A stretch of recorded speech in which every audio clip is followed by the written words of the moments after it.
While I was in labor bringing our daughter into the world, my husband Alexander Montgomery was systematically draining every account we shared, believing he was stealing from me when he was actually embezzling from the $2 billion textile empire that had legally belonged to me since my 21st birthday. By the time our daughter took her first breath, Alexander had unknowingly committed felony theft against one of the most powerful family corporations in North America, and he had no idea that the woman he thought he was destroying was about to reclaim an inheritance that would make his betrayal the most expensive mistake in corporate history. Before we jump back in, tell us where you're tuning from, and if this story touches you, make sure you're subscribed, because tomorrow I've saved something extra special for you.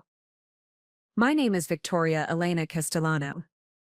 And until that moment in the delivery room when I discovered Alexander's betrayal through a banking alert on my phone, I had lived my entire adult life believing I was financially dependent on a man who saw me as nothing more than a convenient asset to be exploited and discarded. The truth about my inheritance, my legal rights, and my actual position within the Castellano family empire had been deliberately concealed from me through a web of manipulation that began before our marriage and continued through 8 years of calculated deception. Before we explore how I transformed from victim to the most powerful woman Alexander had ever encountered, you need to understand something fundamental about perception and inherited power. Society conditions women to believe that financial security comes through marriage and male approval, while family structures often conceal true wealth distribution to maintain control over younger generations. This story will demonstrate how discovering your actual legal standing can instantly reverse power dynamics that appeared permanent,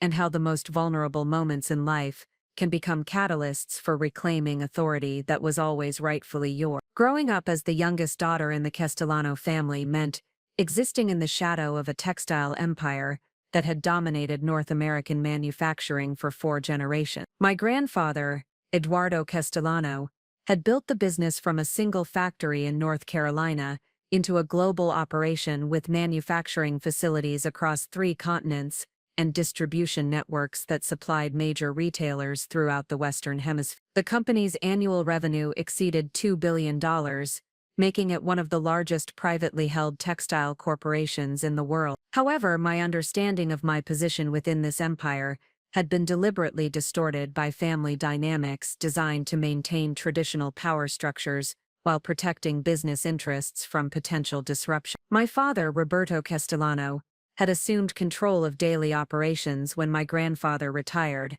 but the actual ownership structure of the company remained governed by a complex trust arrangement that I had never been permitted to examine closely. The family's approach to wealth distribution followed old-world traditions that emphasized male leadership while providing financial security for all family members through carefully structured inheritance mechanisms. Women in the family were expected to marry well and focus on family responsibilities rather than business operations, though they retained significant financial interests that were managed by male relatives who served as trustees and decision-makers. My education had been carefully directed toward subjects that would prepare me for a supportive role rather than leadership responsibility. I attended prestigious private schools and earned a degree in art history from Georgetown University, developing sophisticated cultural knowledge and social skills that would enhance my value as a wife to someone from an appropriate background. The possibility of business leadership or direct involvement in company operations was never discussed as a realistic option for my future. Alexander Montgomery had appeared in my life during my final year at Georgetown, introduced through social connections that linked our families through business relationships and shared social circles. His background was impressive by conventional standards: Harvard MBA, family connections in investment banking, and the polished sophistication that opened doors throughout East Coast society. More importantly, he possessed the ambition and financial acumen that my family believed would complement their business interests effectively. Our courtship followed patterns that were familiar within our social circles, progressing from formal introductions through carefully chaperoned social events toward an engagement that satisfied both families' expectations for appropriate matches. Alexander demonstrated genuine affection and respect during this period, though I now recognize that his behavior reflected calculated strategy rather than authentic emotion. The engagement period provided Alexander with increasing access to information about Castellano family business operations, though he was not given details about ownership structures or inheritance arrangements that were considered confidential family matter. He understood that marrying me would provide connections to significant wealth and business opportunities, but the specific mechanisms through which this wealth was controlled and distributed remained deliberately obscure. Our wedding 8 years ago was a magnificent celebration that reflected both families' social standing and business success. The ceremony took place at the Castellano estate in Virginia, with guests including political leaders, business executives, and representatives from the most prominent families in East Coast society. Alexander's joy appeared genuine as we exchanged vows that I believed represented the beginning of a partnership built on mutual respect and shared objectives. The early years of our marriage reinforced my belief that I had found someone who valued me as a person rather than merely as a connection to family wealth. Alexander was attentive and supportive, encouraging my involvement in charitable organizations and cultural institutions, while building his own career in investment management. He never pressured me for information about family business operations, and he seemed content with the comfortable lifestyle that our combined resources provide. However, subtle changes in Alexander's behavior began approximately 3 years into our marriage, coinciding with his establishment of an independent investment firm that managed assets for wealthy families and institutions. He began asking more detailed questions about Castellano family business operations, expressing curiosity about manufacturing processes, distribution networks, and financial performance that he claimed would help him better understand market conditions affecting his investment decisions. These inquiries seemed reasonable given his professional responsibilities, and I shared the limited information I possessed about company operations without recognizing the strategic nature of his interest. Alexander was careful to frame his questions as general business curiosity rather than specific intelligence gathering,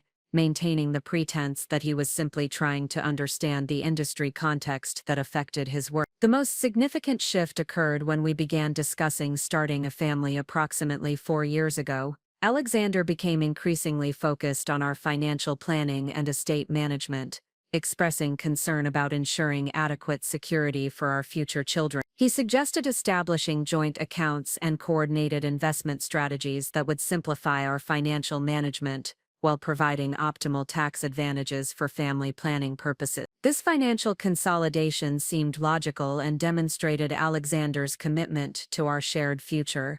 So I readily agreed to merge our separate accounts into joint arrangements that he would manage through his investment firm. The process gave him complete visibility into my personal finances, while providing him with authority to make investment decisions that he claimed would optimize our long-term financial security. What I did not understand during this period was that Alexander was conducting systematic reconnaissance of Castellano family wealth structure, using his access to my financial information and his growing relationships with family advisors to map the inheritance arrangements that would eventually affect my financial position. His questions and observations were building a comprehensive understanding of family assets that I myself had never been permitted to examine. The pregnancy that would ultimately expose Alexander's betrayal began 2 years ago, during a period when our marriage appeared stable and our financial situation seemed secure under his management. I was focused on preparing for motherhood while maintaining my involvement in charitable work, trusting completely in Alexander's assurances that our finances were being managed optimally for our growing family's needs. Alexander's behavior became increasingly secretive regarding financial matters, claiming that market volatility required more active management of our investments, and that detailed discussions about portfolio adjustments would only create unnecessary stress during a time when I needed to focus on my health and the baby's development. This explanation seemed reasonable and considerate, reinforcing my trust in his judgment and expertise. However, Alexander was actually using this period to implement a sophisticated embezzlement scheme that he believed would allow him to steal substantial assets from what he understood to be my personal wealth, while positioning himself to maintain control over our marriage and family through financial manipulation. He had discovered enough about Castellano family structures to understand that significant money was involved, but he had completely misunderstood the legal mechanisms that governed access to and control over those assets. The labor that would change everything began on a Tuesday morning in October.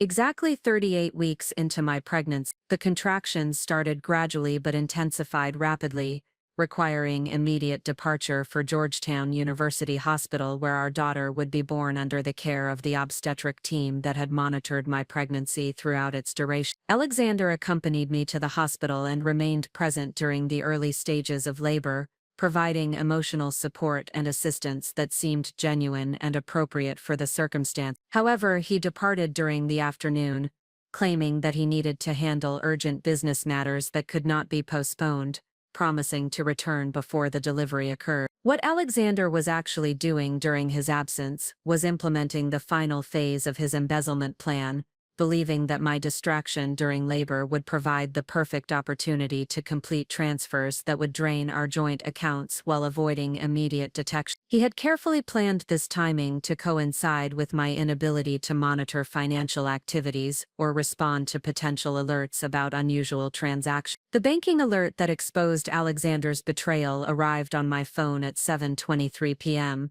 precisely 47 minutes before our daughter's birth. Despite the intense pain of active labor, the message was impossible to ignore because it indicated account closures and fund transfers that exceeded any normal transaction limits by several orders of magnitude. The alert showed that Alexander had systematically emptied every joint account we maintained, transferring amounts totaling $3 million to offshore accounts that had been established without my knowledge or consent. The timing was clearly deliberate, designed to occur while I was incapacitated and unable to intervene or seek immediate assistance from financial advisors who might prevent the transaction. The emotional impact of discovering this betrayal while experiencing the most physically demanding and emotionally significant moment of my life was devastating beyond description. I was simultaneously bringing our daughter into the world while learning that the man I had trusted with our future had been systematically stealing from me during my most vulnerable period. However, Alexander's timing had created an unexpected opportunity for me to understand the true scope of his betrayal while he believed himself safe from immediate consequence. The banking alerts provided detailed information about his methods and destinations for the stolen funds, creating a comprehensive record of criminal activity that would prove crucial for eventual prosecution and recovery effort. More importantly, Alexander's theft had triggered automatic notifications to Castellano family financial advisors who monitored transactions involving family members for security purposes. These advisors immediately recognized the unusual nature of the transfers and initiated emergency protocols designed to protect family assets from potential threats or unauthorized acts. The call from our family's chief financial advisor, Margaret Chen, came while I was still in the delivery room holding my newborn daughter. Margaret's voice was urgent but carefully controlled as she explained that Alexander's transactions had triggered security alerts throughout the Castellano financial network, and that immediate action was required to assess and respond to what appeared to be a coordinated theft attempt. During this conversation, Margaret revealed information about my legal and financial position within the Castellano family structure that completely transformed my understanding of the situation. She explained that upon my 21st birthday, I had automatically inherited a controlling interest in Castellano Industries through trust arrangements established by my grandfather, making me the actual majority owner of the entire $2 billion enterprise. This inheritance had been managed through trustee arrangements that provided financial security while allowing family members to focus on personal development rather than business operations, but the underlying ownership was unequivocal and legally documented. Alexander's theft had not targeted a dependent wife's personal accounts, but rather the personal assets of the majority shareholder in one of North America's largest textile corporations. The implications of this revelation were staggering, both for understanding Alexander's crime and for recognizing my actual position of power within family and business structures that I had never fully comprehended. Alexander had unknowingly committed major corporate theft while believing he was stealing from a financially dependent spouse, creating legal exposure that extended far beyond simple marital fraud into federal criminal territory. Preparing and narrating this story took us a lot of time,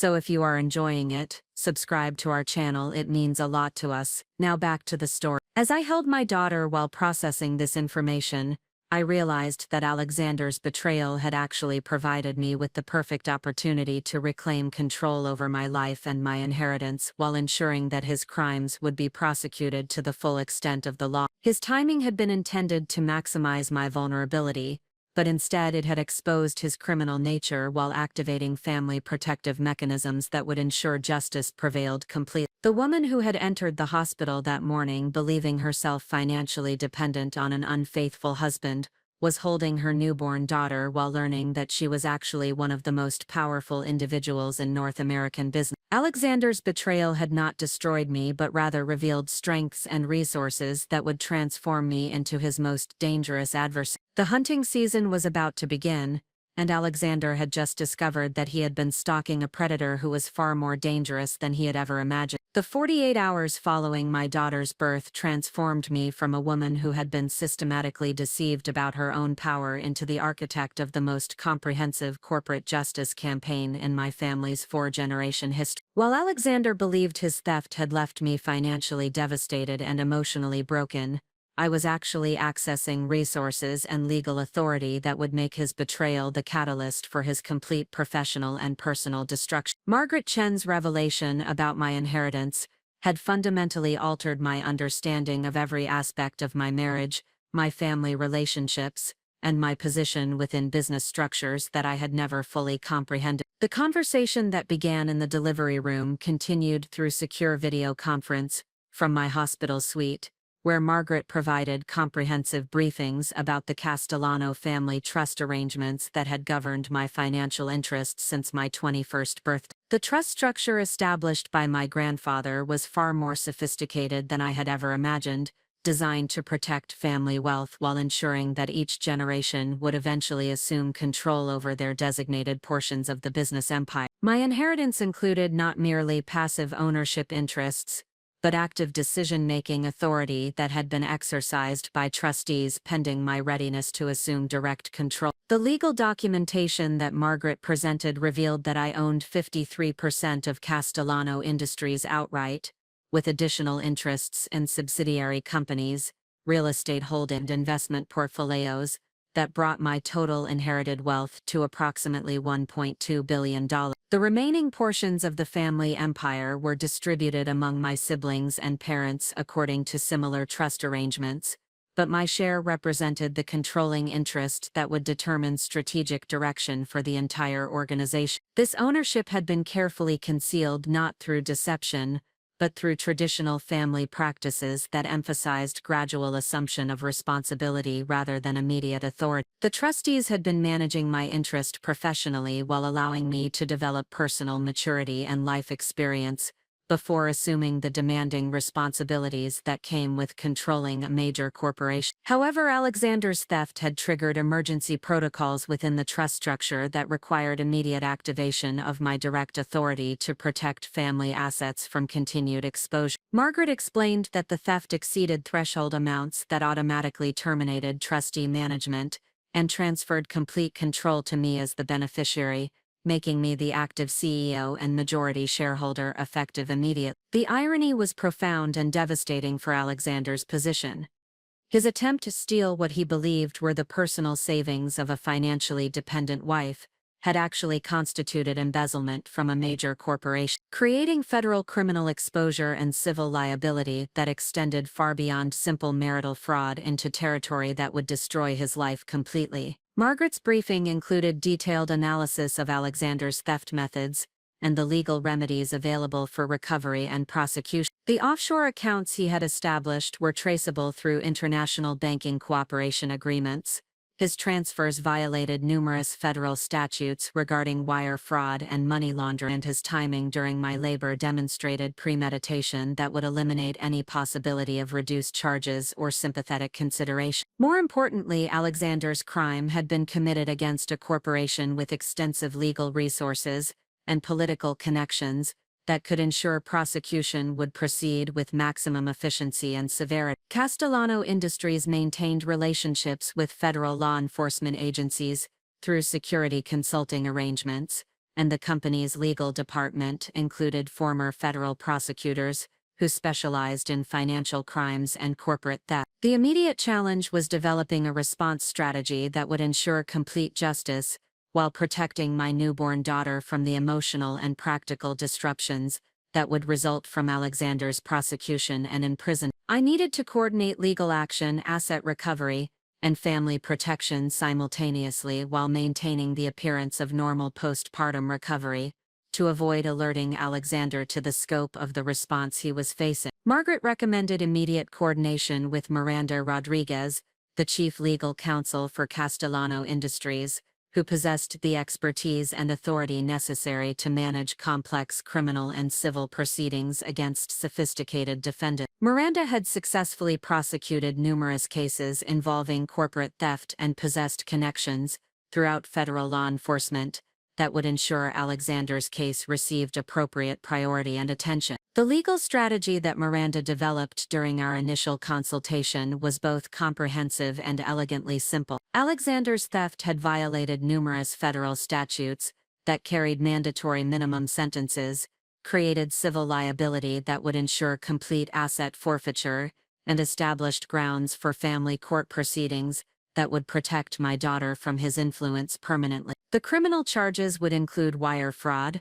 money laundering, theft from a federally regulated financial institution, and conspiracy to commit various related offenses that collectively carried potential sentences exceeding 20 years in federal prison. The civil proceedings would recover the stolen funds, plus substantial punitive damages that would eliminate any financial benefit from his crime. Most satisfying from a justice perspective, the family court proceedings would demonstrate that Alexander's theft during my labor constituted abandonment of his parental responsibilities and created an environment that threatened our daughter's welfare. These findings would support termination of his parental rights and ensure that he would never have the opportunity to influence or manipulate our child through emotional or financial pressure. However, the most crucial element of our strategy involved allowing Alexander to believe that his theft had succeeded, while we gathered additional evidence of his criminal activities and prepared comprehensive legal action that would eliminate any possibility of escape or reduced consequence. We needed him to feel secure in his success long enough to make additional mistakes that would strengthen our case. The surveillance capabilities available through Castellano Industries' security resources were far more sophisticated than anything Alexander had encountered in his previous experience with wealthy families. The company maintained relationships with investigative firms that specialized in corporate security and asset protection, providing access to monitoring technologies and analytical capabilities that could document every aspect of his activity. Within 24 hours of my conversation with Miranda, we had established comprehensive surveillance of Alexander's communications, financial activities, travel patterns, and personal relationships. Every phone call, email message, banking transaction, and physical movement was being documented through legal methods that would provide admissible evidence for eventual prosecution. The surveillance revealed that Alexander was implementing a carefully planned escape strategy that included establishing new identities, ranging transportation to non-extradition jurisdictions, and converting stolen assets into forms that would be difficult to trace or recover. His sophistication indicated that this theft had been planned for months or potentially years, rather than representing an impulsive decision during a moment of opportunity. More disturbing, the surveillance documented that Alexander was not acting alone, but rather was coordinating with associates who specialized in helping wealthy individuals disappear after committing financial crime. These associates were providing false documentation, secure communication systems, and transportation arrangements that suggested systematic criminal operations rather than isolated incidents. The scope of the conspiracy expanded dramatically when our investigators discovered that Alexander had been stealing from other clients of his investment firm, using similar methods to embezzle funds from wealthy families who trusted him with their financial management. The pattern suggested systematic predatory behavior that had been continuing for several years without detection by victims who were too polite or embarrassed to challenge his explanations for investment losses. This discovery transformed the case from personal betrayal into a matter of protecting multiple victims from continued criminal exploitation. The evidence we were gathering would not only ensure Alexander's prosecution, but would also provide other victims with documentation necessary to recover their losses and obtain justice for crimes they had not even realized had been committed against them. The psychological aspect of maintaining normal appearance while coordinating this comprehensive response required tremendous emotional discipline and strategic thinking. I needed to interact with Alexander as if I remained unaware of his theft while simultaneously managing legal proceedings that would result in his arrest and imprisonment within days of my discovery. The hospital stay provided perfect cover for this deception because Alexander expected me to be focused on recovery and bonding with our newborn daughter rather than financial matters that he believed were his exclusive responsibility. His visits to the hospital were brief and focused on creating appearance of concerned husband and father, providing me with opportunities to observe his behavior while he remained unaware of the investigation proceeding around him. Alexander's demeanor during these visits revealed arrogance and satisfaction that indicated his complete confidence in the success of his theft. He was solicitous and affectionate, apparently believing that his financial manipulation had eliminated any possibility of my independence, while creating conditions that would ensure my continued dependence on his support and guidance. The contrast between his performance as devoted husband and father and his actual criminal activities was psychologically disturbing but strategically valuable for understanding his character and method. Alexander was clearly someone who possessed sophisticated deception capabilities and felt no genuine remorse for betraying the trust of people who had welcomed him into their families and lives. On the third day after our daughter's birth, the surveillance documented Alexander meeting with his criminal associates to finalize arrangements for his departure from the country. The meeting took place at a private airport in Maryland where they discussed transportation to the Cayman Islands,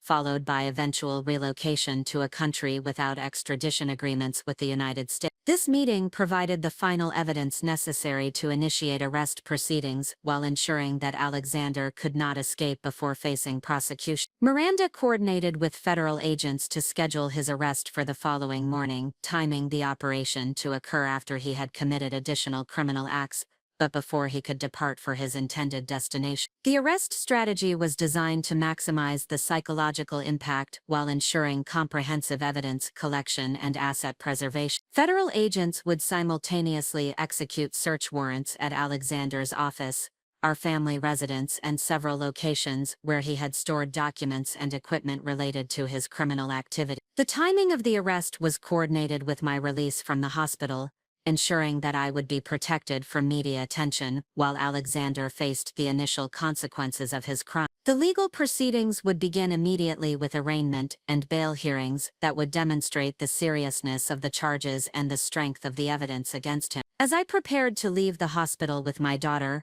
I reflected on the profound transformation that had occurred during the previous 3 days. I had entered the hospital as someone who believed herself financially dependent on a man who was secretly betraying her and I was leaving as the majority owner of a $2 billion corporation, with the legal authority and resources necessary to ensure complete justice for crimes committed against me and others. The woman who had been vulnerable during labor had been replaced by someone who understood her actual power and was prepared to use it strategically to protect her family and prevent future victims from suffering similar betrayal. Alexander's theft had not weakened me but rather had awakened capabilities and resources that would make him face consequences far beyond anything he had considered possible. The hunting phase was about to begin in earnest, and Alexander was about to discover that he had stolen from the most dangerous adversary he had ever encountered. The next morning would bring revelations that would destroy Alexander's world completely, while establishing the foundation for justice that would protect other families from similar predators. The vulnerable new mother was about to demonstrate why underestimating women with inherited power represents the most expensive mistake any criminal can make.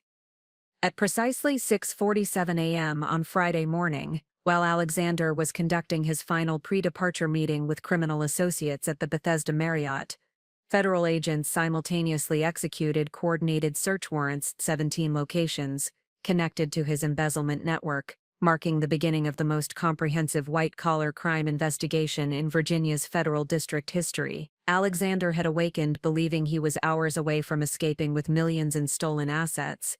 But he was actually walking into a meticulously planned operation that would demonstrate the full legal power of the Castellano family empire when deployed against those who threatened its interests. The arrest operation had been coordinated by Special Agent Diana Torres of the FBI's Financial Crimes Division, working in direct partnership with Miranda Rodriguez and the Castellano Industries Legal Department to ensure that every aspect of Alexander's criminal network would be dismantled simultaneously. Agent Torres brought 15 years of experience prosecuting sophisticated financial crimes to a case that represented the intersection of corporate theft, money laundering, and organized criminal conspiracy. The strategic timing of the arrests was crucial for preventing escape while maximizing evidence collection. Alexander's meeting at the Bethesda Marriott was scheduled to finalize transportation arrangements for his departure later that morning, making it the optimal moment to apprehend him, while documenting his coordination with criminal associates who might otherwise disappear before prosecution could begin. The surveillance footage from the hotel meeting revealed Alexander's complete confidence in his escape plan as he reviewed false identification documents,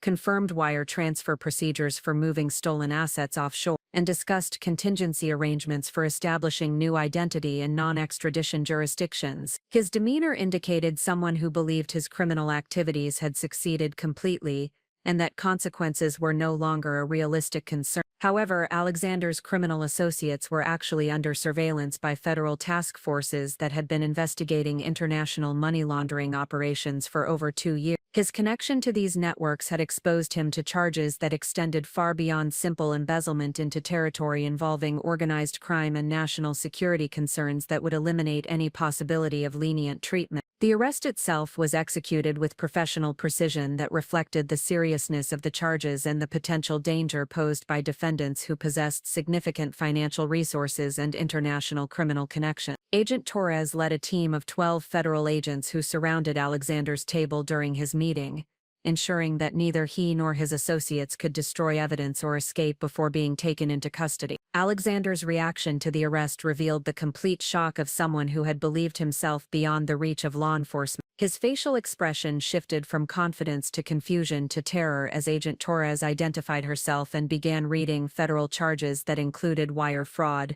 money laundering, theft from federally insured financial institutions, and conspiracy to commit various related offenses. The charges that Agent Torres recited represented only the initial federal counts that had been filed to justify Alexander's arrest and detention. The ongoing investigation was uncovering additional criminal activities that would result in supplemental charges carrying even more severe penalties, creating a legal situation that would likely result in his imprisonment for the remainder of his productive life. The simultaneous searches at Alexander's office, our family residence, and various storage facilities produced evidence that exceeded even the investigators' expectations for documenting the scope of his criminal activity. Financial records showed systematic theft from 12 different client families over a period of 4 years, using methods that demonstrated sophisticated understanding of trust administration and investment management procedures. The evidence collection at Alexander's investment firm revealed client files that had been altered to conceal theft,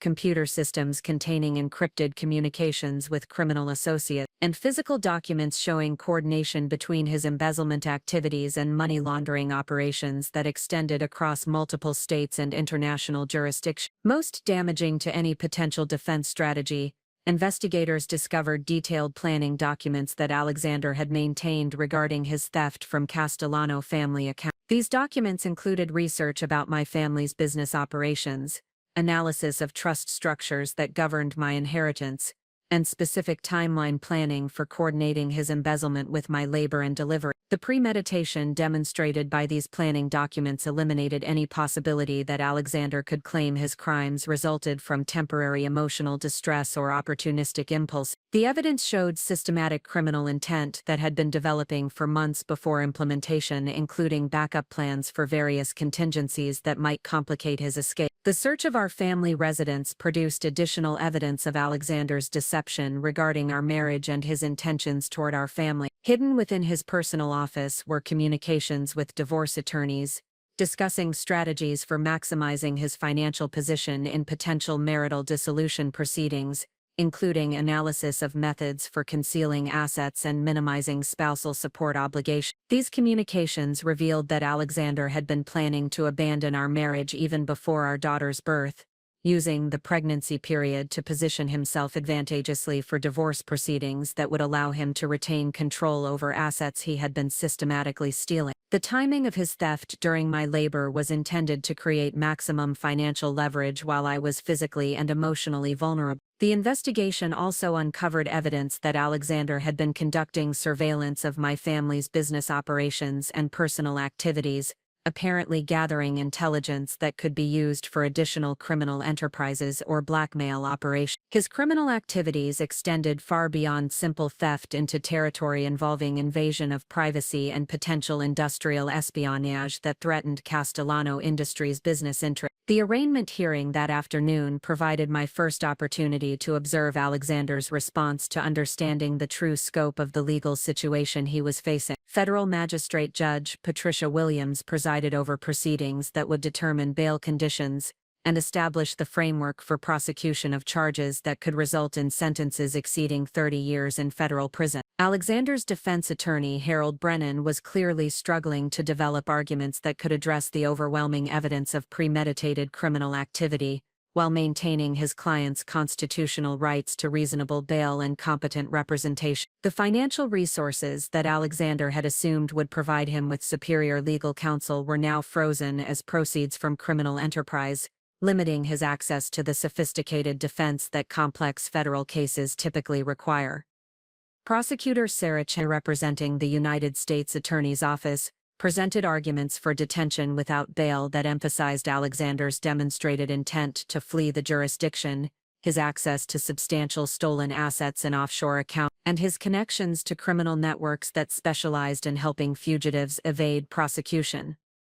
The evidence supporting these arguments was so comprehensive that Judge Williams had little discretion regarding detention. The psychological impact of witnessing Alexander's complete legal defeat was profound and transformative for my understanding of justice and personal power. Seeing someone who had manipulated and betrayed me now facing the full consequences of his criminal choices validated every decision I had made regarding strategic response, rather than emotional reaction to his theft. Alexander's attempts to make eye contact with me during the hearing were particularly revealing of his continued failure to understand the actual dynamics of our situation. He appeared to be seeking some indication that I might provide emotional or financial support for his legal defense, apparently still believing that our marriage represented a relationship that could survive his betrayal if properly managed. The reality was that Alexander had committed crimes against not merely his wife but against a major corporation with extensive resources and absolute commitment to prosecuting criminal threats to completion. Personal forgiveness would have no relevance to legal proceedings that were designed to protect business interests and prevent future criminal targeting of family assets. Following the arraignment, I met with Miranda Rodriguez and Agent Torres to review the evidence collection results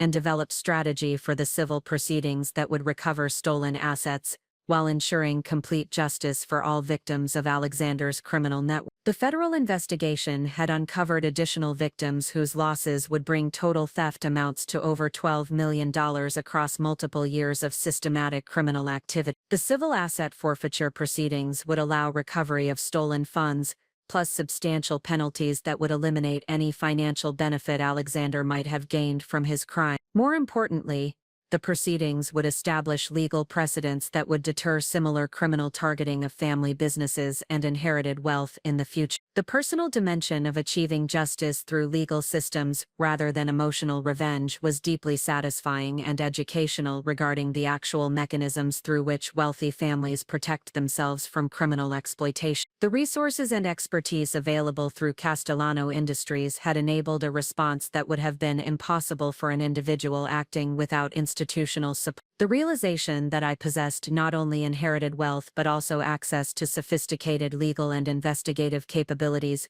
fundamentally changed my understanding of personal security and family protection. Alexander's betrayal had revealed both my vulnerability to manipulation and the powerful tools available for ensuring that such manipulation would never succeed again. The investigation was also producing evidence that would benefit other families who had been victimized by similar criminal networks operating throughout the Mid-Atlantic region. Federal agents were coordinating with financial regulatory agencies to identify additional victims and develop prevention strategies that would protect wealthy families from sophisticated theft operations. The educational value of witnessing comprehensive criminal justice proceedings was immense for understanding how legal systems actually function when adequate resources are applied to complex cases. The coordination between federal agents, prosecutors, and private legal teams demonstrated the level of expertise and commitment required to ensure complete justice in sophisticated criminal cases. As evening approached on the day of Alexander's arrest, I reflected on the transformation that had occurred during the previous week. I had discovered betrayal during the most vulnerable moment of my life,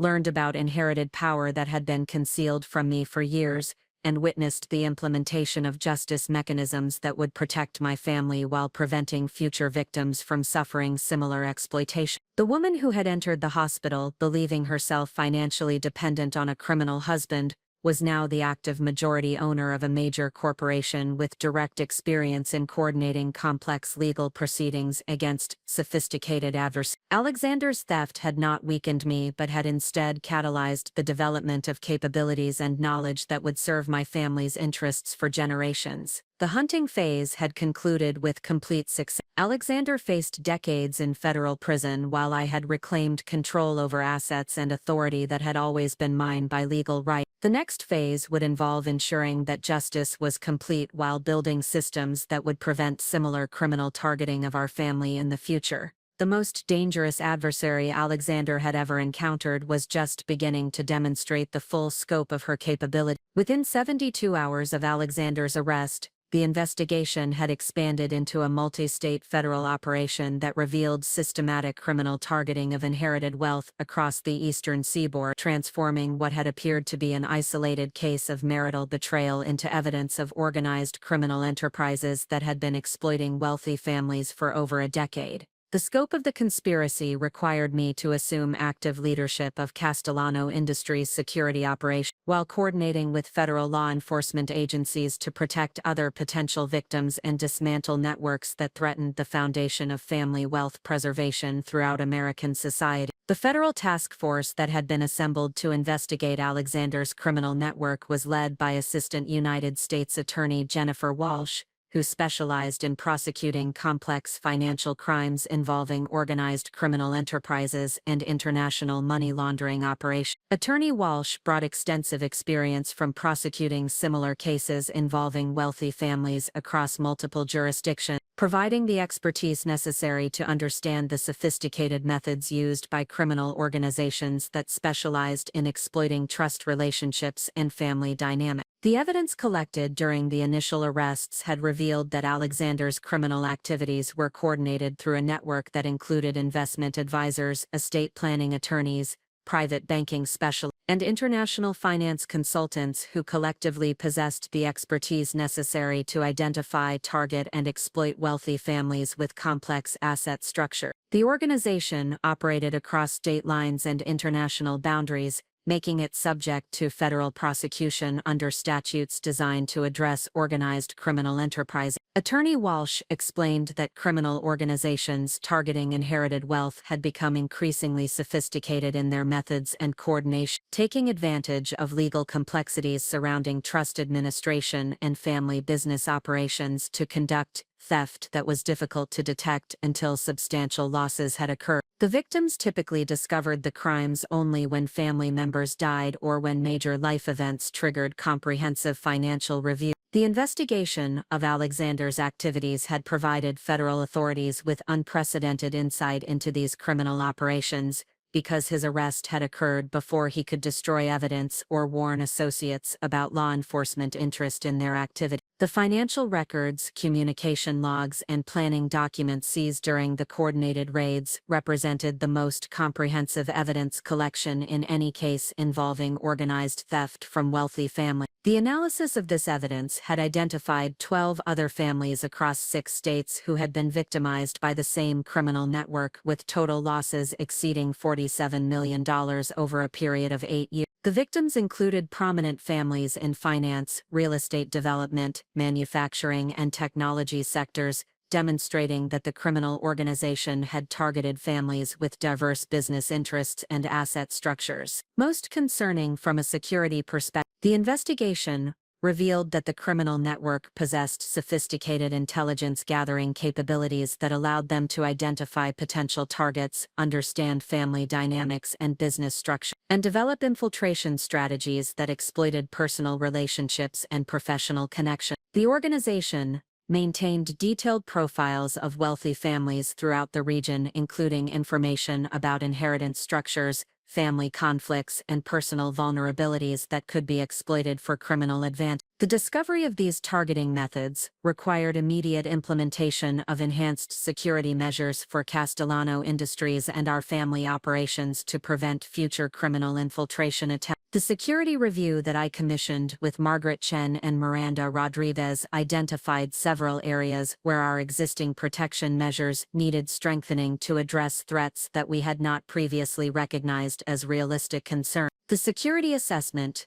revealed that traditional approaches to protecting family wealth focused primarily on financial controls and legal safeguards, while inadequately addressing human intelligence threats that exploited personal relationships and social connections. Criminal organizations had adapted their methods to take advantage of these vulnerabilities, using sophisticated psychological manipulation and social engineering techniques that bypassed conventional security measures. The enhanced security protocols that we implemented included comprehensive background investigation procedures for all individuals seeking personal or professional relationships with family members, ongoing monitoring of family members' financial activities to detect unusual patterns that might indicate manipulation or coercion, and coordination with law enforcement agencies to share intelligence about criminal organizations that might target family interests. These security measures extended beyond simple protective functions to include proactive intelligence gathering about potential threats and criminal organizations operating in sectors that intersected with our business interests. The security department, that had previously focused on physical protection and basic financial monitoring, evolved into a sophisticated operation that could identify and counter complex criminal schemes before they could inflict significant damage. The personal dimension of assuming active leadership responsibilities within Castellano Industries,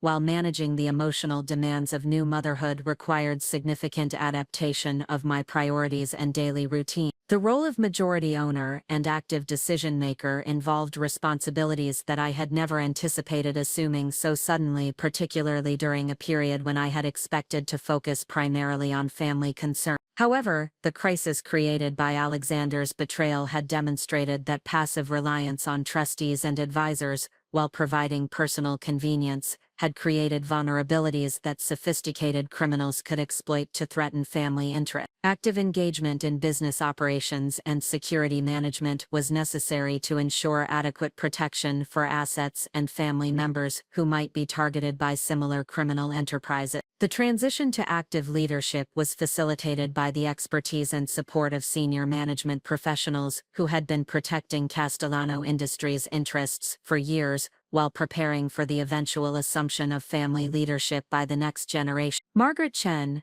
Miranda Rodriguez, and other key advisors possessed the institutional knowledge and professional capabilities necessary to guide my development as an effective business leader, while ensuring continuity of operations during the transition period. The educational process of understanding Castellano Industries' operations and strategic position within the textile industry was extensive and fascinating, revealing business complexities and opportunities that I had never appreciated during my years of passive ownership. The company operated manufacturing facilities in 7 states and 3 countries, maintained distribution relationships with major retailers throughout North America and Europe, and possessed research and development capabilities that positioned it advantageously for emerging market opportunities. The financial performance of Castellano Industries exceeded even my optimistic expectations for inherited wealth, with annual revenues approaching $2.4 billion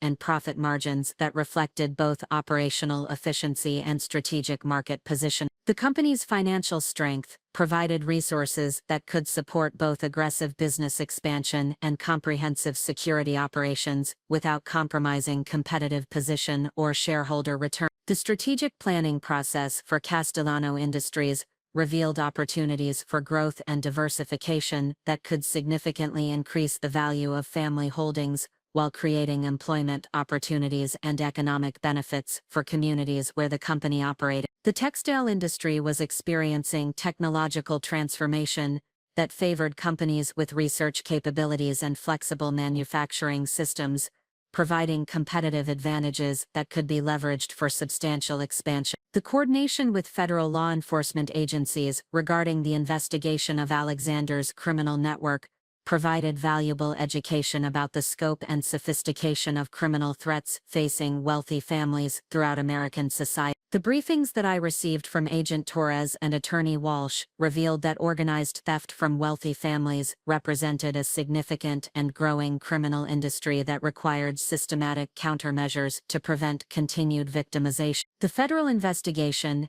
had identified criminal organizations operating in multiple regions with combined annual theft amounts exceeding several $100 million, indicating that the problem extended far beyond isolated cases of individual criminal activity into systematic threats that required coordinated law enforcement response and private sector security measures.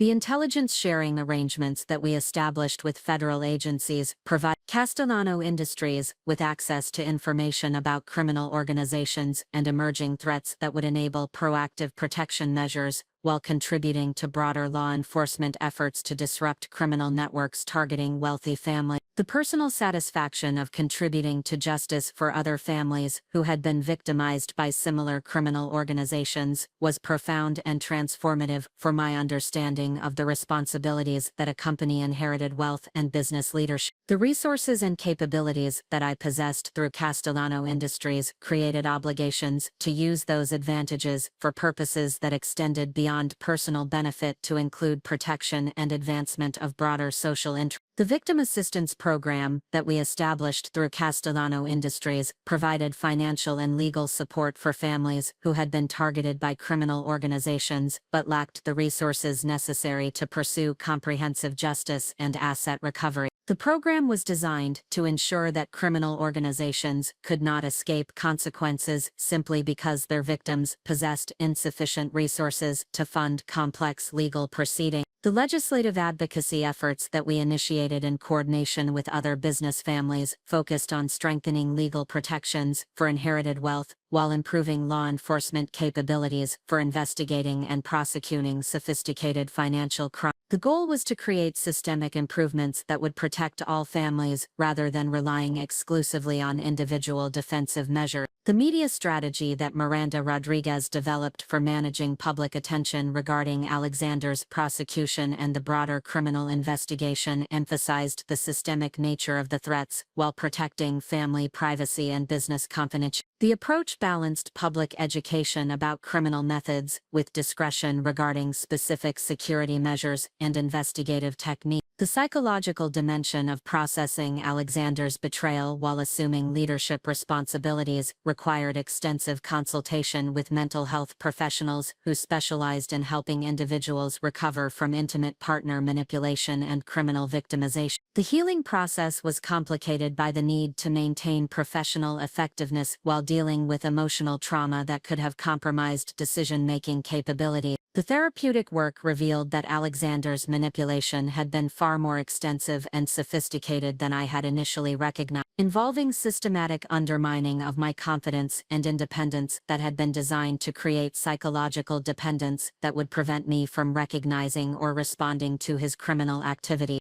The recovery process required rebuilding self-trust and personal authority that had been eroded through years of subtle manipulation. The educational value of understanding criminal psychology and manipulation techniques provided insights that were valuable both for personal healing and for business security purposes. The knowledge gained through therapeutic work and criminal investigation enhanced my ability to recognize and counter similar threats that might target family members or business operations in the future. The transformation that occurred during the first month following Alexander's arrest was profound and lasting, converting a apparent personal crisis into an opportunity for growth and development that exceeded anything I could have anticipated before the betrayal was discovered. Alexander's attempt to destroy my financial security had instead awakened capabilities and resources that made me more powerful and effective than I had ever been when relying on his supposed expertise and support. The woman who had entered the hospital believing herself dependent on a criminal husband had emerged as the active leader of a major corporation with comprehensive understanding of complex threats and sophisticated capabilities for addressing those challenges effectively. The hunting phase had concluded with complete victory, but the transformation had revealed that true strength came not from defeating enemies but from developing capabilities that made future enemies irrelevant. 6 weeks after Alexander's arrest, Castellano Industries had transformed from a traditional family textile manufacturer into a comprehensive security and business consulting enterprise that leveraged our crisis experience to provide protection services for other wealthy families while establishing strategic partnerships that would revolutionize our competitive position within the broader manufacturing sector. The systematic expansion of our capabilities demonstrated how organizational crisis could catalyze innovation and growth that exceeded previous achievement levels while creating sustainable competitive advantage. Resolution of the immediate security threats revealed opportunities for business diversification that could significantly increase company value while addressing market needs that had been created by emerging criminal threats to wealthy families and family-owned businesses. The expertise we had developed in detecting and countering sophisticated criminal operations represented intellectual property that could be monetized through consulting services while contributing to broader economic security. The security consulting division that we established within Castellano Industries was led by former federal law enforcement professionals who possessed the expertise necessary to translate government investigation techniques into private sector security protocols. The division offered comprehensive threat assessment services, criminal background investigation capabilities, and ongoing monitoring systems that could protect family businesses from infiltration attempts and financial manipulation schemes. The market demand for these services was substantial and growing, driven by increasing awareness among wealthy families about the sophisticated criminal networks that had been targeting inherited wealth across multiple regions. The publicity surrounding Alexander's prosecution and the broader federal investigation had educated potential clients about threats they had not previously recognized while demonstrating the effectiveness of proactive security measures. The competitive advantage of Castellano Industries in this market stemmed from our combination of extensive business operations, experience, and direct exposure to criminal targeting methods that provided authentic understanding of client needs and effective countermeasures. Our consulting services were based on proven techniques that had successfully protected family assets worth billions of dollars, while enabling law enforcement agencies to dismantle criminal organizations. The financial performance of the Security Consulting Division exceeded projections within the first quarter of operations, generating revenues that validated the strategic decision to diversify beyond traditional textile manufacturing, while creating employment opportunities for security professionals and contributing to regional economic development. The success demonstrated that crisis-driven innovation could produce lasting business advantages when properly implemented. The textile manufacturing operations that represented Castellano Industries' traditional business focus were simultaneously being expanded and modernized through strategic partnerships with technology companies that specialized in automated manufacturing systems and sustainable production methods. The partnerships were designed to maintain our competitive position within traditional markets, while positioning the company advantageously for emerging opportunities in environmentally responsible manufacturing. The partnership with Meridian Technologies, a leading developer of automated textile manufacturing systems, provided access to advanced production capabilities that would reduce labor costs while improving product quality and consistency. The collaboration represented a comprehensive modernization of manufacturing operations that would enable Castellano Industries to compete effectively with international manufacturers while maintaining domestic production that supported American employment. The research and development collaboration with Sustainable Materials International focused on developing new textile products that met increasing market demand for environmentally responsible manufacturing practices. The partnership combined Castellano Industries' manufacturing expertise with advanced materials science capabilities to create products that would appeal to environmentally conscious consumers while providing superior performance characteristics. The strategic value of these partnerships extended beyond immediate operational improvements to include access to intellectual property, technology development capabilities, and market distribution networks that would enhance Castellano Industries' competitive position for decades into the future. The relationships represented long-term investments in business growth that would provide sustainable advantages regardless of market fluctuation. The financial structuring of these partnerships was designed to maximize Castellano Industries' control over strategic direction while providing partner companies with appropriate returns on their technology investments and development contribution. The arrangements demonstrated sophisticated understanding of corporate finance and strategic planning that reflected my growing expertise in business leadership and deal structuring. The educational process of negotiating complex business partnerships while managing ongoing security concerns and family responsibilities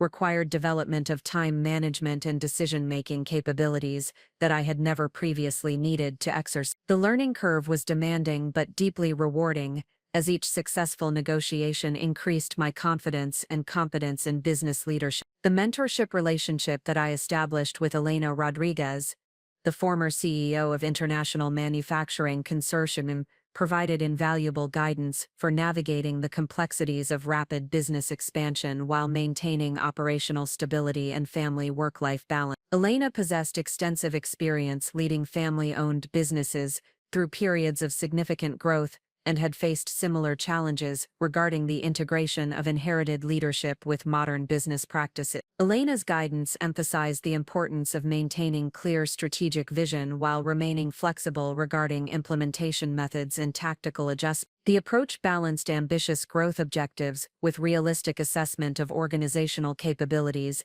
and market conditions, preventing overextension while ensuring adequate progress toward long-term goals. The leadership development program that Elena recommended included executive education courses at the Wharton School of Business and participation in industry associations that provided networking opportunities with other business leaders facing similar challenges and opportunities. The educational investment was substantial but necessary for developing expertise that would enable effective leadership of increasingly complex business operations. The professional development process was accelerated by practical experience, managing real business challenges, while receiving guidance from experienced advisors and formal education that provided theoretical frameworks for understanding business strategy and organizational development. The combination of practical application and academic study created comprehensive leadership capabilities that exceeded what either approach could have provided independently. The expansion of Castellano Industries operations required recruitment of additional management professionals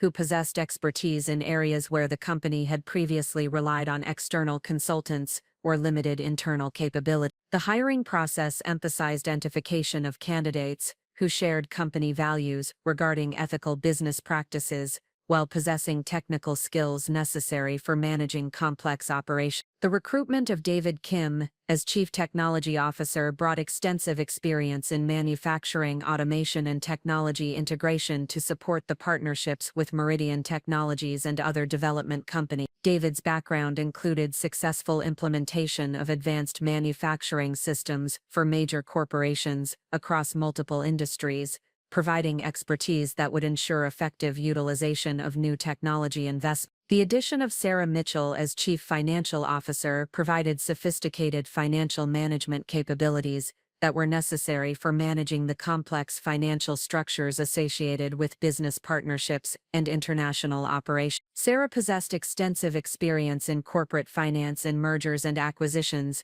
that would support continued expansion while maintaining appropriate financial controls and risk management. The expansion of the legal department, under Miranda Rodriguez's direction, included recruitment of specialists in technology law, international business regulation, and security consulting compliance to address the legal complexities associated with diversified business operations. The enhanced legal capabilities ensured that business expansion would proceed within appropriate regulatory frameworks while protecting company interests. The organizational development that accompanied business expansion included implementation of advanced management systems that provided comprehensive visibility into operations across multiple divisions and geographic locations. The systems integration project required substantial technology investment, but was necessary for maintaining management control and operational efficiency as business complexity increased. The performance measurement systems that were implemented provided detailed analysis of financial performance, operational efficiency, and strategic progress across all business divisions. The comprehensive reporting capabilities enabled data-driven decision-making,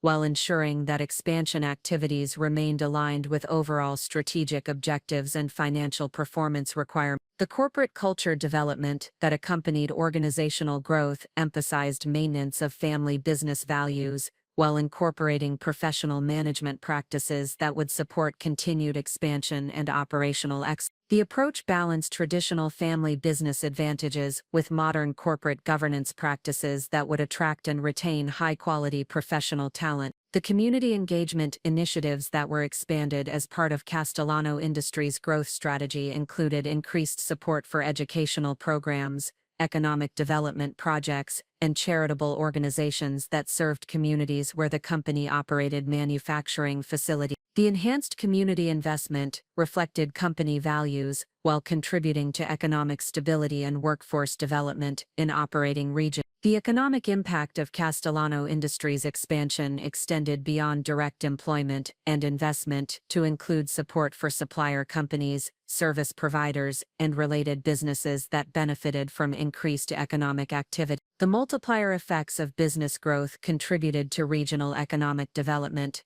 while demonstrating the broader social benefits of successful family business operations. The international expansion opportunities that emerged from technology partnerships and security consulting success included potential operations in markets where American expertise in business security and advanced manufacturing could provide competitive advantage. The international development required careful evaluation of regulatory requirements, cultural considerations, and political stability factors that would affect operational success. The strategic planning process for international expansion emphasized markets where Castellano Industries could provide unique value while maintaining operational control and financial security. The approach prioritized markets with established legal systems and political stability that would protect business investments while providing opportunities for substantial growth. The personal satisfaction of building business success while contributing to family security and community development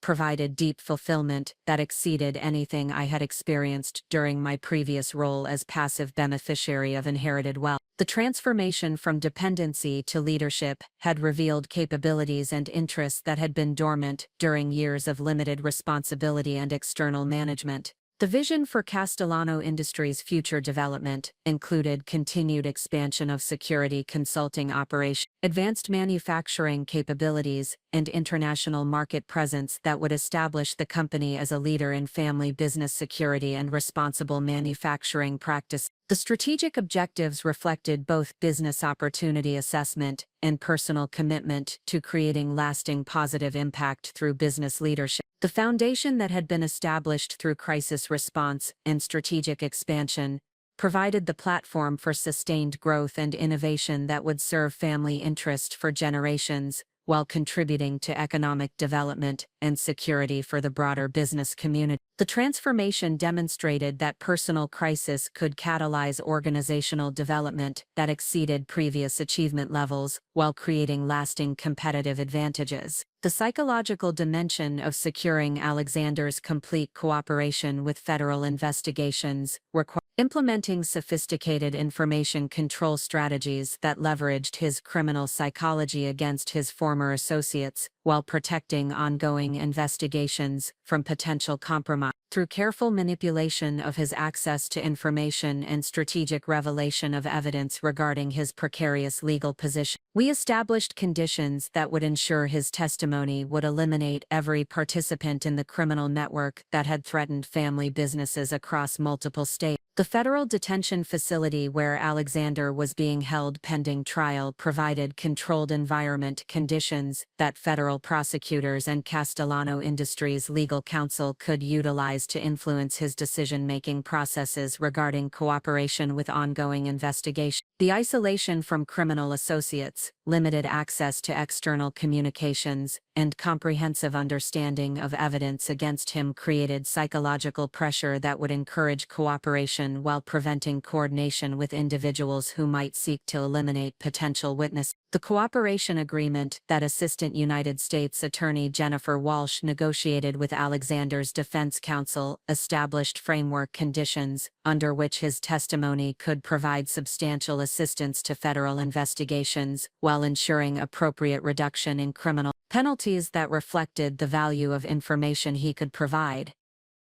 The agreement structure balanced incentives for cooperation against requirements for comprehensive disclosure that would expose every aspect of criminal operations. Alexander's psychological profile, as developed through extensive consultation with federal criminal psychology specialists, indicated personality characteristics that made him susceptible to specific influence techniques that could maximize cooperation while ensuring reliability of information provided. The assessment revealed narcissistic tendencies and fear of social humiliation that could be leveraged to encourage complete disclosure rather than partial cooperation that might protect some criminal associates. The information control strategy that we implemented involved carefully sequenced revelation of evidence that demonstrated the comprehensiveness of federal investigations, while highlighting specific consequences that Alexander would face if cooperation proved incomplete or unreliable. The approach utilized his intelligent understanding of legal procedures against his emotional vulnerabilities to create psychological conditions favoring maximum cooperation. The initial revelation focused on demonstrating that federal investigations had uncovered criminal activities extending far beyond his theft from Castellano family accounts to include systematic embezzlement from multiple client families over several years. The evidence presentation established that his criminal exposure exceeded anything he had previously understood, while indicating that cooperation represented his only realistic opportunity for avoiding life imprisonment. The strategic timing of evidence revelation was coordinated with psychological pressure points that maximized impact on Alexander's decision-making process. The information was presented during periods when his isolation and legal uncertainty had created maximum anxiety regarding his situation,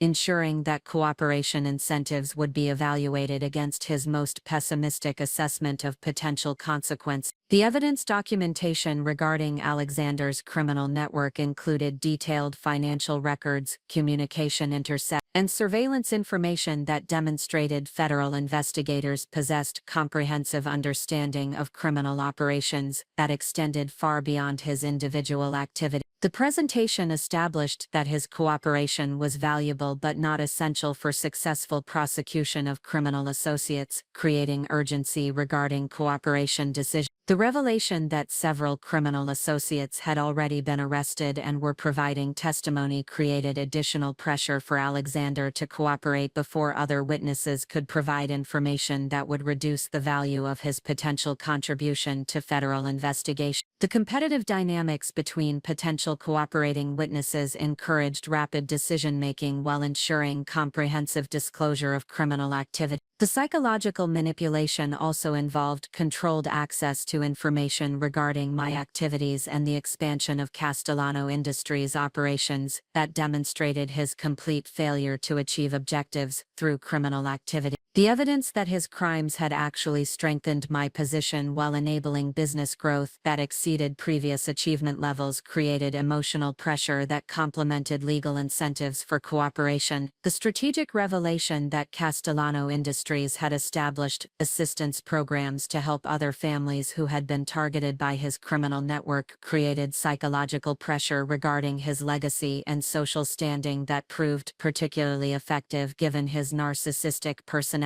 characteristics. The understanding that his crimes had catalyzed systematic improvements in family business security created shame that encouraged comprehensive cooperation. The information control strategy also involved managing Alexander's understanding of his family's situation and potential future relationship with our daughter. The psychological pressure created by uncertainty regarding his parental rights and potential access to family relationships provided additional motivation for cooperation while ensuring that his decisions would prioritize legal resolution over continued criminal association. The cooperation that resulted from this psychological pressure campaign exceeded federal prosecutors' expectations for comprehensiveness and reliability. Alexander provided detailed testimony regarding criminal network operations, identification of previously unknown participants, documentation of criminal methods and targeting strategies, and financial information that enabled complete asset recovery for multiple victim families. The intelligence value of Alexander's cooperation extended beyond simple criminal prosecution to include understanding of criminal network innovations and adaptation strategies that would inform development of enhanced security measures for family business.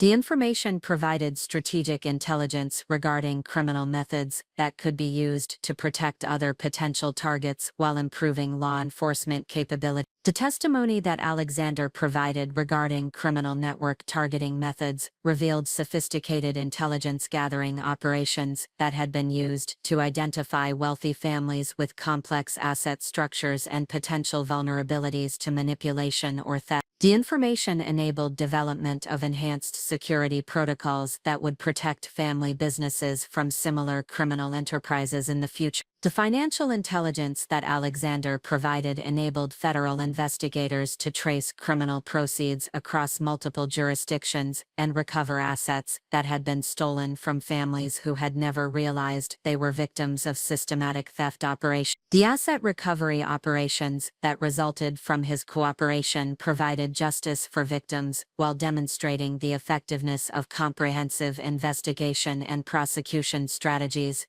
The strategic coordination between Alexander's cooperation and ongoing federal investigations required careful management to ensure that information provided was accurate and complete while preventing any possibility that he might attempt to mislead investigators or protect remaining criminal associates. The verification procedures included independent confirmation of testimony through documentary evidence and surveillance information. The psychological monitoring of Alexander during the cooperation period revealed ongoing anxiety regarding potential retaliation from criminal associates who might view his testimony as betrayal of criminal organization. The security measures that were implemented to protect cooperating witnesses included physical protection and communication monitoring that prevented criminal associates from influencing his testimony. The impact of Alexander's cooperation on broader federal investigations was substantial and immediate. The information he provided enabled arrests of criminal network leaders across multiple states, identification of previously unknown criminal operations targeting family business, and development of investigative techniques that would improve law enforcement capabilities for addressing similar criminal threats. The asset forfeiture operations that resulted from intelligence provided through Alexander's cooperation recovered over $60 million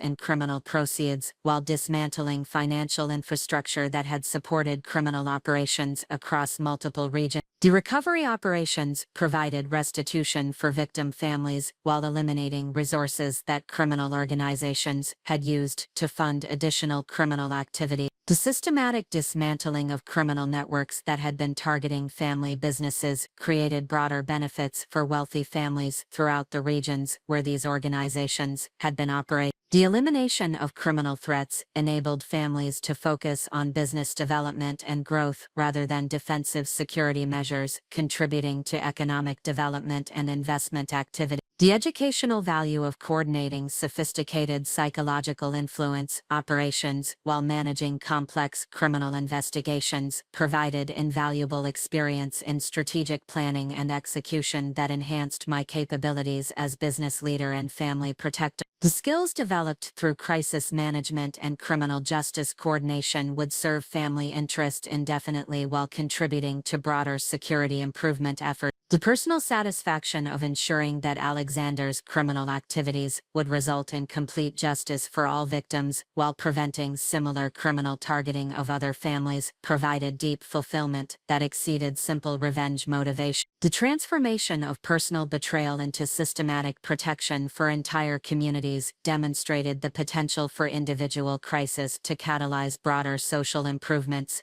The strategic implications of successfully coordinating psychological influence operations against sophisticated criminal adversaries established Castellano Industries' capabilities that would deter future criminal targeting while positioning the company advantageously for security consulting operations that could protect other family businesses. The demonstrated expertise in criminal investigation and witness management created competitive advantages in security consulting markets. The completion of Alexander's cooperation with federal investigations marked the conclusion of immediate criminal justice concerns while establishing foundation conditions for long-term family security and business protection. The comprehensive nature of criminal network dismantling ensured that threats to family interest had been eliminated rather than merely disrupted, providing lasting security that would protect future generations. The psychological transformation that occurred through successfully managing complex criminal justice coordination while maintaining business leadership responsibilities demonstrated personal capabilities that exceeded anything I had previously recognized or developed. The crisis had revealed strengths and skills that would serve family and business interest throughout my career while contributing to broader community protection efforts. The comprehensive legal case development that followed Alexander's cooperation created the most sophisticated corporate protection framework in federal prosecution history, establishing legal precedents that would safeguard family business operations throughout the American economy while ensuring that every participant in the criminal network faced consequences proportionate to their crime.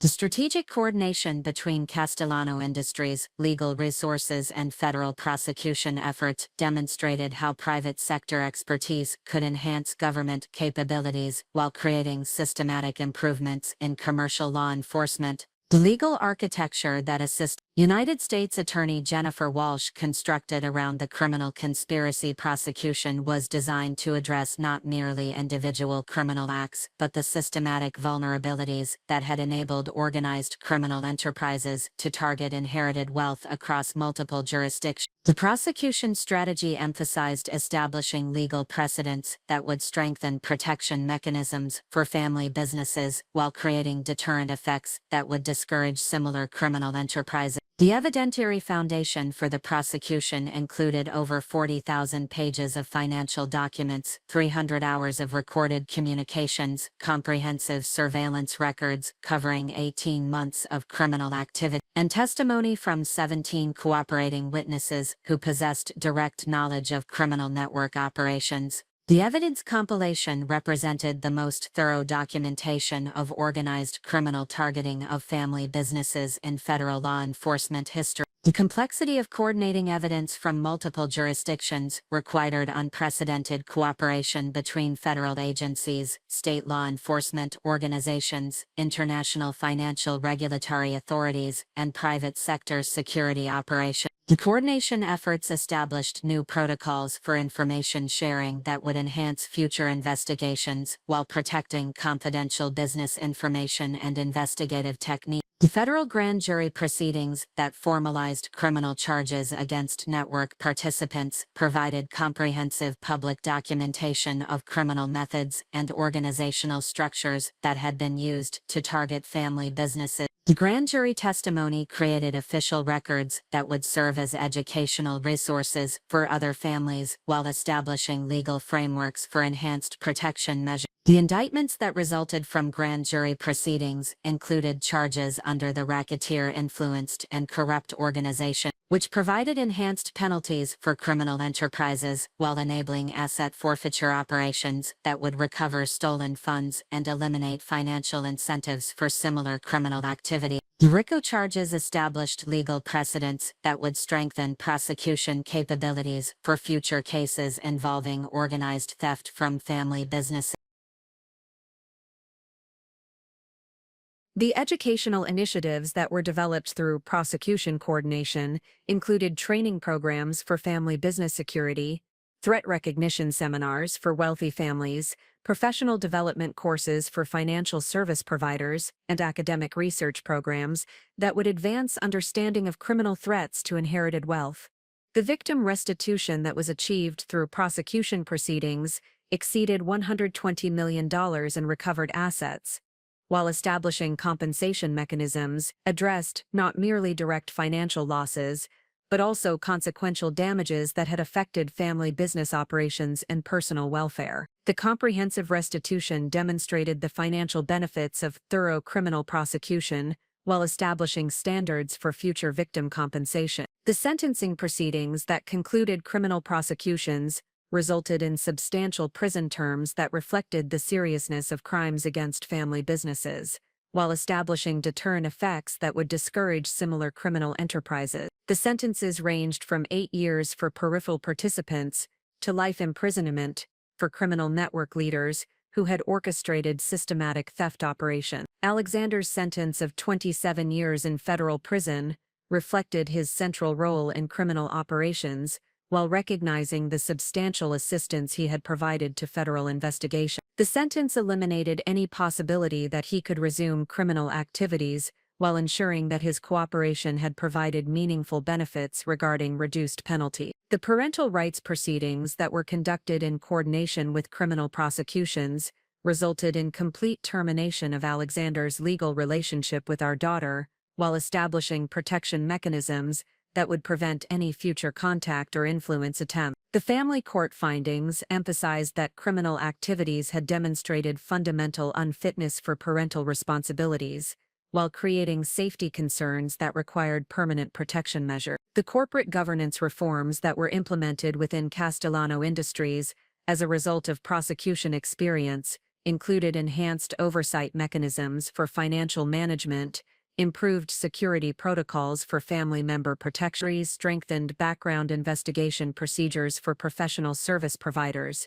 and expanded legal compliance programs that would prevent criminal infiltration. The business expansion opportunities that emerged from prosecution success included increased demand for Castellano Industries, security consulting services, strategic partnerships with law enforcement agencies for ongoing criminal threat assessment, consulting relationships with other family businesses seeking enhanced protection, and research collaborations with academic institutions studying commercial crime prevention. The professional development that resulted from coordinating complex legal proceedings enhanced my capabilities as business leader while establishing expertise in criminal justice coordination that would serve family interests indefinitely. The experience provided comprehensive understanding of legal systems and investigative techniques that would inform strategic decision-making throughout my career. The personal satisfaction of achieving complete justice for all victims while establishing systematic protections that would prevent similar criminal targeting of other families provided fulfillment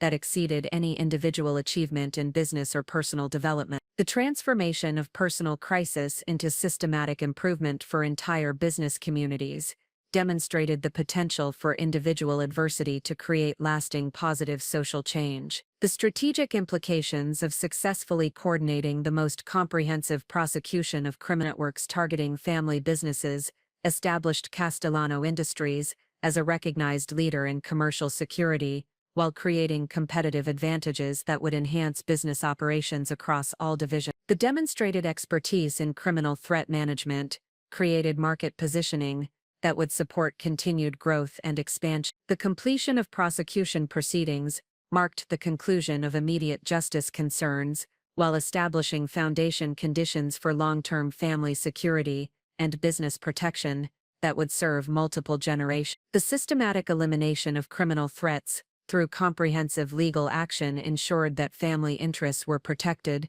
through institutional mechanisms rather than merely individual defensive measures. The legal fortress that had been constructed through prosecution coordination represented not merely protection against specific criminal threats, but comprehensive security architecture that would adapt to emerging threats while maintaining business operational effectiveness. The achievement demonstrated that strategic legal action could create lasting institutional advantages while contributing to broader commercial security improvements that would benefit entire business communities. The systematic dismantling of Alexander's criminal enterprise had inadvertently positioned Castellano Industries as a primary target for international criminal organizations that viewed our success in exposing and prosecuting financial crimes as an existential threat to their operations throughout the American business community. Within 8 weeks of the final sentencing proceedings, sophisticated surveillance and intelligence gathering operations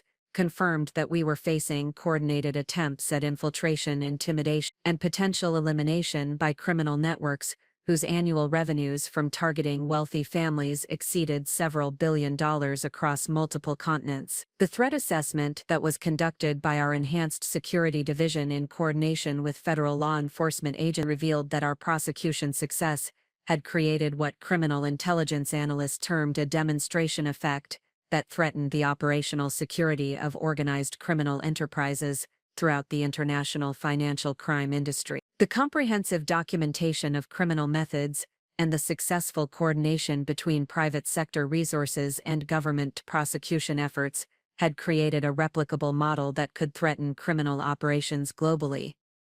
The intelligence analysis indicated that international criminal organizations viewed Castellano Industries' Security Consulting Division as particularly threatening because our services enabled wealthy families to implement protection measures that had proven effective against sophisticated criminal enterprise. The success of our consulting operations had begun attracting clients from international markets where criminal organizations possessed substantial resources and political connections that complicated law enforcement response efforts. The specific threats that were identified through ongoing surveillance and intelligence gathering included attempts to infiltrate our business operations through employment applications and vendor relationship coordination with corrupt officials in jurisdictions where we were expanding international operations, systematic attempts to compromise our information technology systems and financial infrastructure, and recruitment of current or former employees who possessed knowledge of our security protocols and business operations. The sophistication of these threat operations exceeded conventional corporate security concerns and required coordination with federal agencies that possessed expertise in countering international criminal enterprises and protecting American businesses from foreign criminal targeting. The threat level necessitated implementation of security measures that were typically reserved for government operations and defense contractors rather than traditional commercial enterprise. The counterintelligence operations that were established in response to these threats included comprehensive background investigation procedures for all personnel and vendor relationships, ongoing monitoring of electronic communications and information technology systems for intrusion attack, coordination with federal agencies for intelligence sharing regarding international criminal activities, and implementation of physical security measures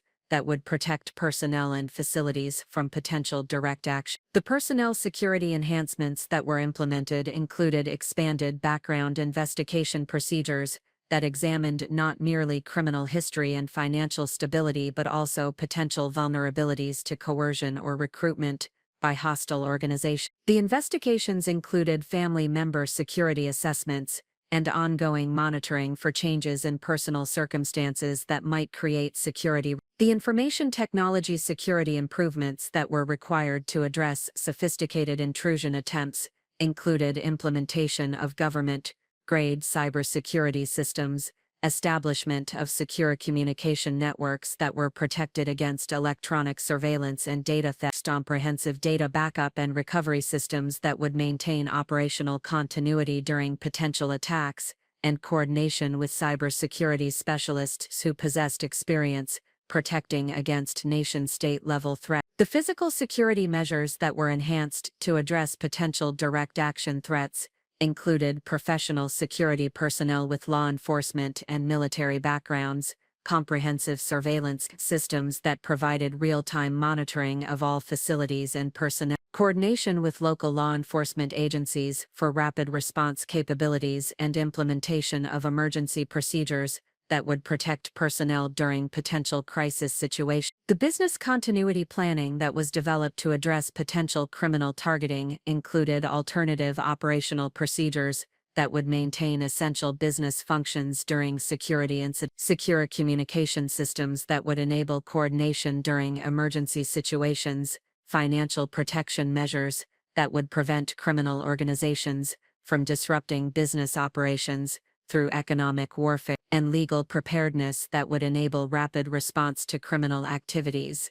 The international expansion security that was required for operations in jurisdictions where criminal organizations possessed substantial influence included coordination with American embassy security personnel, federal agencies that monitor criminal threats to American businesses operating internationally. The security protocols included threat assessment procedures for potential markets and ongoing intelligence gathering regarding criminal activities that might target American business interests. The client protection services that were expanded in response to international criminal threats included enhanced security assessments for families operating in high-risk jurisdictions, coordination with federal agencies for threat intelligence regarding criminal targeting of American families with international business interests, and development of emergency response procedures that would protect clients during potential criminal incidents. The strategic response to international criminal targeting required balancing legitimate business expansion objectives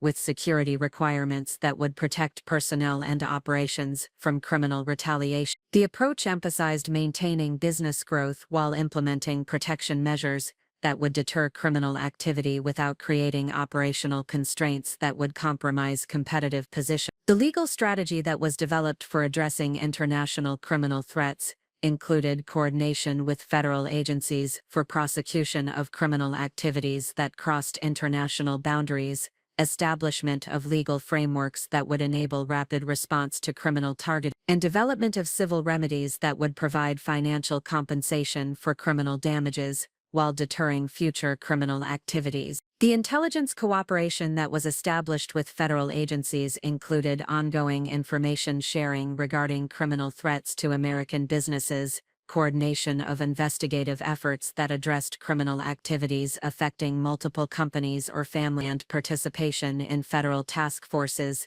that were addressing international criminal targeting of American economic interests. The industry coordination that was initiated in response to international criminal threats included information sharing with other family businesses that might be targeted by similar criminal organizations, cooperation with industry associations to develop enhanced security standards and best practices, and collaboration with law enforcement agencies to improve protection capabilities for American businesses operating internationally. The technological innovations that were developed to address sophisticated criminal threats included advanced surveillance systems that could detect infiltration attempts, secure communication networks that would maintain operational security during criminal target, financial monitoring systems that would identify potential economic warfare activities, and emergency response technologies that would enable rapid coordination with law enforcement agencies. The personnel training that was implemented to address international criminal threats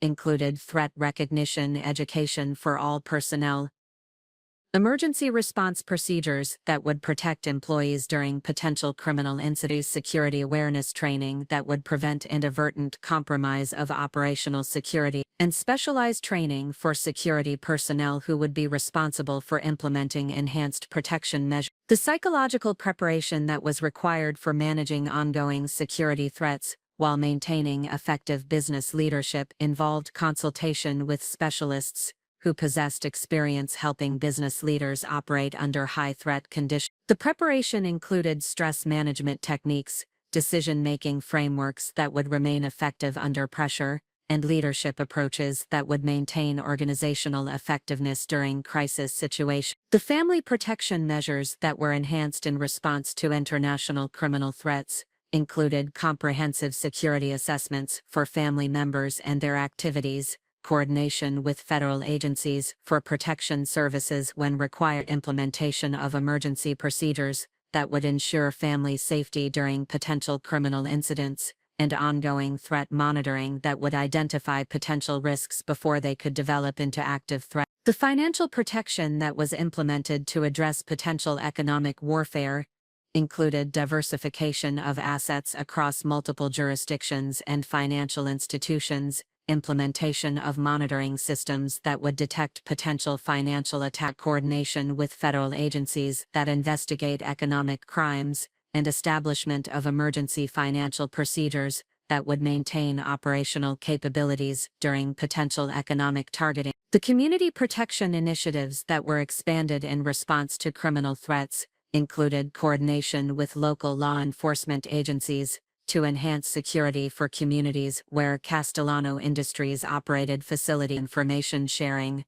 with other businesses that might be targeted by similar criminal organizations, and support for law enforcement training and equipment that would improve protection capabilities for business communities. The strategic implications of successfully identifying and countering international criminal threats demonstrated that Castellano Industries possessed security capabilities that exceeded those of traditional commercial enterprises, while establishing the company as a recognized leader in protecting American businesses from international criminal targeting. The demonstrated expertise created competitive advantages that would support continued business expansion while contributing to national economic security. The transformation from targeted victim to active defender of American business interests represented a profound evolution in both personal capability and organizational mission that exceeded anything that could have been anticipated before Alexander's betrayal initiated this sequence of development. The crisis had catalyzed development of capabilities that now served broader national interests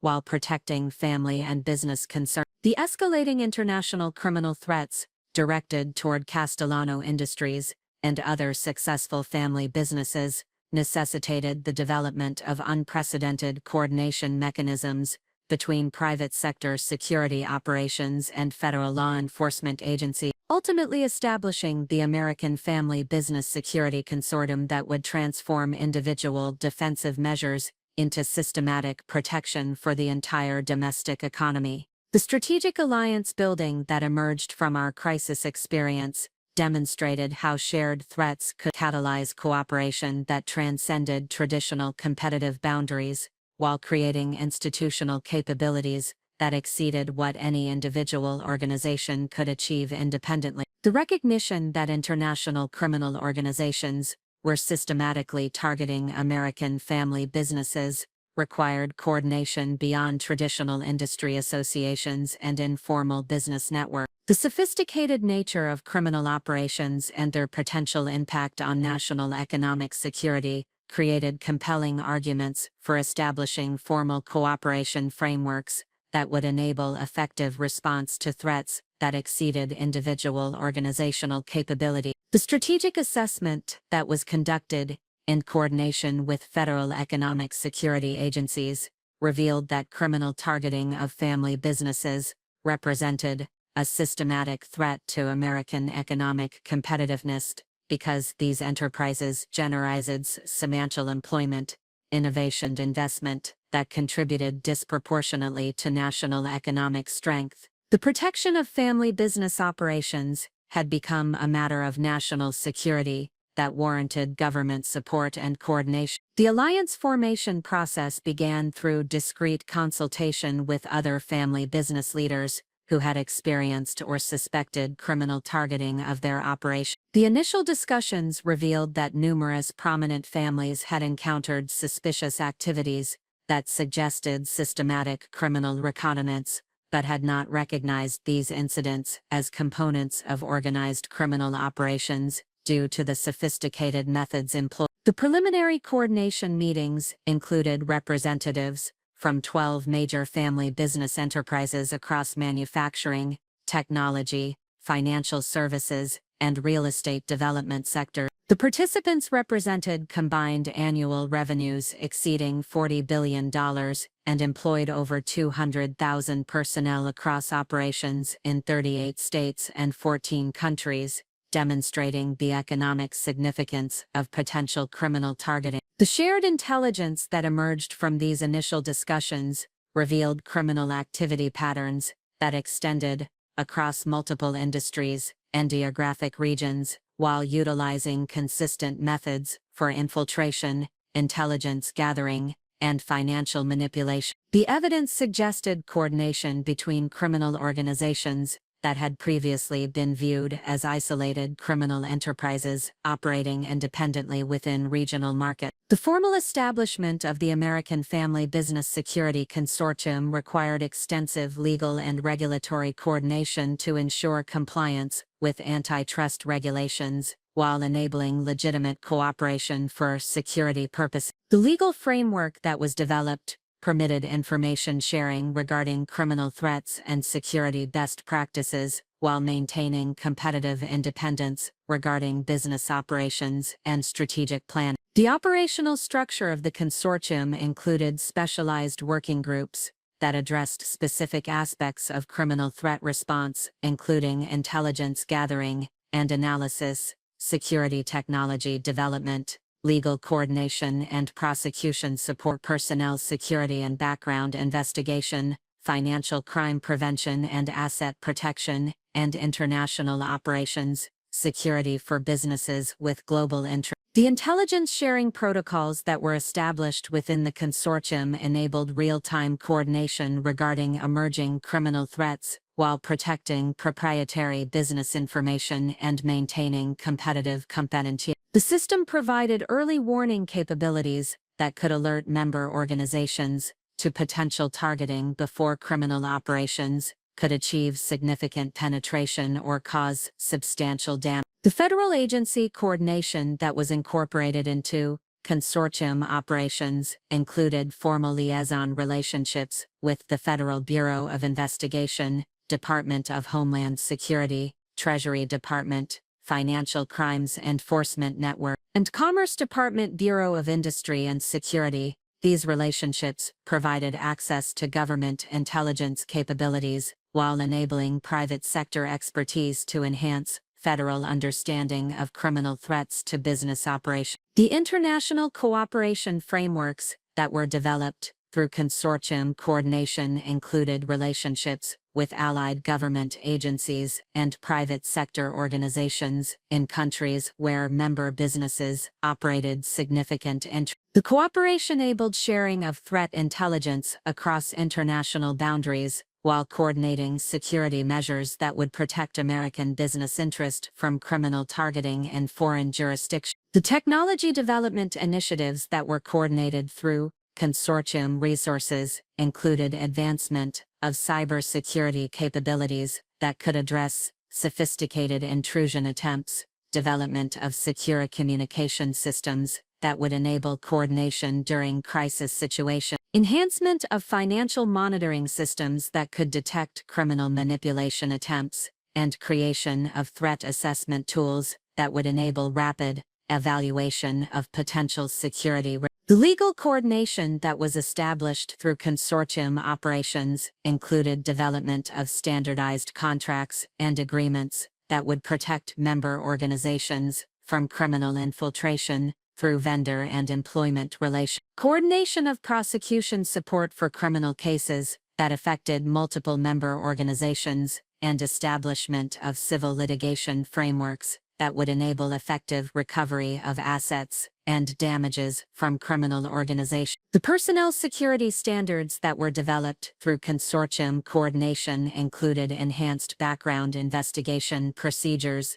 that would identify potential security risks before employment or contractor relationships were established. Ongoing monitoring protocols that would detect changes in personnel circumstances that might create security vulnerabilities, and training programs that would enable personnel to recognize and respond appropriately to potential criminal targeting attempts. The crisis response procedures that were coordinated through consortium operations included emergency communication systems that would enable rapid coordination during security incidents, mutual assistance agreements that would provide resources and expertise during crisis situations, media coordination protocols that would manage public communication during security incidents, and legal emergency procedures that would enable rapid response to criminal activity. The industry outreach programs that were established through consortium coordination included education and training services for smaller family businesses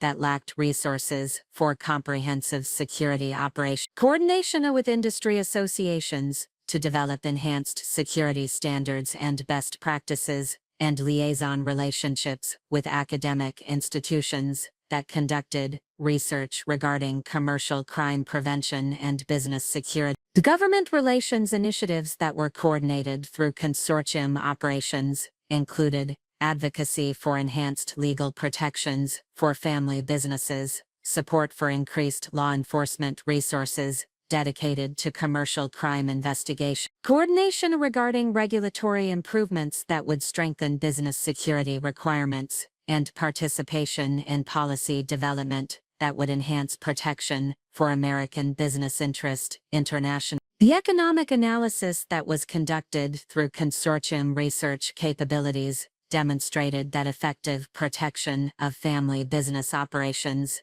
generated substantial benefits for national economic security through preservation of employment, innovation, and investment, that these enterprises contributed to American economic competitiveness. The analysis provided compelling arguments for continued government support and coordination regarding family business protection. The success measurement systems that were implemented through consortium operations included comprehensive tracking of criminal threat reduction, assessment of member organization security improvement, evaluation of law enforcement, coordination, effectiveness, and analysis of economic benefits generated through enhanced family business protection. The measurement systems provided accountability and continuous improvement capabilities for consortium operation. The strategic planning that was coordinated through consortium leadership included long-term development of security capabilities that would address emerging criminal threats, expansion of membership to include additional family businesses and related organizations, enhancement of international cooperation and coordination capabilities, and integration with broader national economic security initiatives that would strengthen American business competitiveness. The professional development that was provided through consortium operations included specialized training for security personnel and business leaders regarding criminal threat recognition and response, executive education programs that enhanced business leader understanding of security requirements and best practices, and certification programs that established standards for family business security professionals. The research and development initiatives that were coordinated through consortium resources included academic partnerships that advanced understanding of criminal threats to family businesses, technology development projects that enhanced security capabilities for commercial application, and policy research that informed government understanding of family business security requirements and economic contribution. The public-private partnership that emerged from consortium operations established unprecedented coordination between family business interests and federal agencies, while maintaining appropriate separation between government authority and private sector independence. The partnership demonstrated that effective cooperation could enhance both business security and national economic protection without compromising competitive markets or individual organizational autonomy. The transformation of individual crisis response into systematic institutional protection represented a fundamental evolution in business security capabilities that would serve American economic interests for generations, while providing the foundation for continued innovation and growth within family business sector. The consortium established through crisis-driven cooperation had created capabilities that exceeded what any individual organization could have achieved, while demonstrating the potential for strategic alliance building to address challenges that threatened entire economic sector. The leadership role that emerged through consortium coordination provided profound personal and professional satisfaction while establishing Castellano Industries as a recognized authority in family business security and protection. The transformation from targeted victim to institutional leader demonstrated how individual capability development could create lasting benefits for entire business communities, while contributing to national economic security and competitiveness. Up next, you've got two more standout stories right on your screen. If this one hit the mark, you won't want to pass these up. Just click and check them out. And don't forget to subscribe and turn on the notification bell so you don't miss any upload from us.